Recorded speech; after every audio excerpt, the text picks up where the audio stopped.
हम पूरी ज़िंदगी सिर्फ एक ही दौड़ में बिता देते हैं, पाने की दौड़। पैसा, मकान, नाम, रिश्ते और वो लोग जिन्हें हम अपनी दुनिया समझ बैठते हैं। हम हर चीज़ को कस के पकड़ते हैं, जैसे अगर हाथ छूटा तो सांस रुक जाएगी। लेकिन कभी सोचा है कि जब ठोकर लगती है और एक एक करके वो सब कुछ हाथ से छूट जाता है, तब क्या होता है?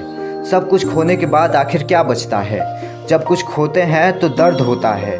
हम बिखरे हुए कांच के टुकड़ों की तरह खुद को समेटने की कोशिश करते हैं, पर जितना समेटते हैं हाथ उतना ही लहूलुहान होता चला जाता है। सब कुछ खोने के बाद सबसे बड़ा दुख पैसा या शोहरत का जाना नहीं है। सबसे बड़ा दर्द तब होता है जब आप आईने के सामने खड़े होते हैं और आपको वो शख्स भी दिखना बंद हो जाता है जो कभी आप खुद थे। आपकी पहचान, आपकी मुस्कान, आपका आत्मविश्वास सब चला जाता है। लगता है सब खत्म हो गया, अब कुछ नहीं बचा। सब कुछ खोने के बाद इंसान बिल्कुल खाली हो जाता है, एक खाली बर्तन की तरह, जिसमें अगर थोड़ी सी हवा भी चले तो सिर्फ गूंज पैदा होती है। लेकिन पता है, जब सब कुछ खो जाता है तब एक चमत्कार होता है।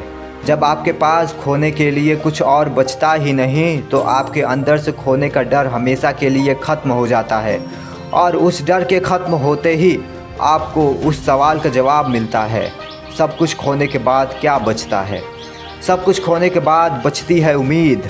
सब कुछ खोने के बाद बचती है सच्चाई। और सबसे बड़ी बात, सब कुछ खोने के बाद बचते हो आप खुद। जब तक सब कुछ था तुम उन चीज़ों के पीछे छुपे हुए थे। आज तुम्हारे पास कुछ नहीं है तो आज तुम मुक्त हो। यह जो खालीपन है ना, यह अंत नहीं है, यह एक नई शुरुआत है।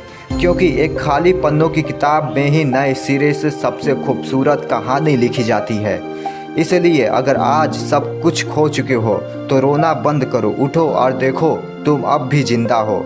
और जब तक तुम जिंदा हो सब कुछ फिर से पाने की ताकत तुम्हारे अंदर है।